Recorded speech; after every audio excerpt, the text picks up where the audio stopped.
ಇದು ನಮ್ಮ ಸೌರವ್ಯೂಹದ ಗ್ರಹಗಳ ಅದ್ಭುತ ಕಥೆಯ ಒಂದು ತ್ವರಿತ ನೋಟ. ಸ್ವಲ್ಪ ಯೋಚಿಸಿ, ಸೂರ್ಯನನ್ನು ಒಬ್ಬ ರಾಜನನ್ನಾಗಿ ಮತ್ತು ಆ 8 ಗ್ರಹಗಳನ್ನು ಅವನ ಒಂದು ವಿಶಿಷ್ಟ ಕುಟುಂಬದ ಸದಸ್ಯರನ್ನಾಗಿ ಕಲ್ಪಿಸಿಕೊಂಡ್ರೆ ಹೇಗಿರುತ್ತೆ ಅಲ್ವಾ? ಮೊದಲನೇದಾಗಿ ಸೂರ್ಯನಿಗೆ ತೀರಾ ಹತ್ತಿರವಿರುವ ಗ್ರಹಗಳ ಬಗ್ಗೆ ನೋಡೋಣ. ಅತಿ ವೇಗವಾಗಿ ಓಡುವ ಪುಟ್ಟ ಬುಧ, ಬೆಳಗಿನ ನಕ್ಷತ್ರ ಅಂತಾನೇ ಕರೆಯುವ ಪ್ರಕಾಶಮಾನವಾದ ಶುಕ್ರ, ನಮ್ಗೆಲ್ಲ ಜೀವ ನೀಡಿರೋ ನಮ್ಮ ಸುಂದರ ಭೂಮಿ, ಹಾಗೆ ಕೆಂಪು ಗ್ರಹ ಮಂಗಳ. ಇವೆಲ್ಲವನ್ನು ನಮ್ಮ ಸ್ವಂತ ಮನೆಯ ಬೇರೆ ಬೇರೆ ಕೋಣೆಗಳಿಗೆ ಯಾಕೆ ಹೋಲಿಸಬಾರ್ದು ಹೇಳಿ?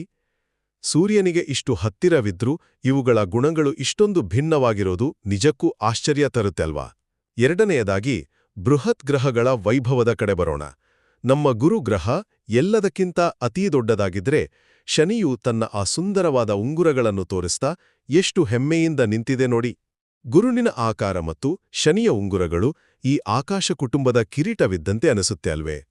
ಕೊನೆಯದಾಗಿ ತೀರಾ ದೂರದಲ್ಲಿರೋ ಆ ಯುರೇನಸ್ ಮತ್ತು ನೆಪ್ಟ್ಯೂನ್ ಕಡೆ ಗಮನ ಹರಿಸಿದ್ರೆ, ಅವು ತಮ್ಮ ಪಾಡಿಗೆ ತಾವು ಎಷ್ಟೊಂದು ಶಾಂತವಾಗಿ ಸುತ್ತುತ್ತಿವೆ ನೋಡಿ. ಪ್ರತಿಯೊಂದು ಗ್ರಹಕ್ಕೂ ತನ್ನದೇ ಆದ ವಿಶೇಷ ಗುಣವಿದ್ರೂ ಅವೆಲ್ಲವೂ ಸೂರ್ಯನ ಸುತ್ತ ಒಟ್ಟಾಗಿ ಸೇರಿದಾಗಲೇ ಸೌರವ್ಯೂಹ ಅನ್ನೋ ಈ ಅದ್ಭುತ ಕುಟುಂಬ ಸಂಪೂರ್ಣವಾಗೋದು.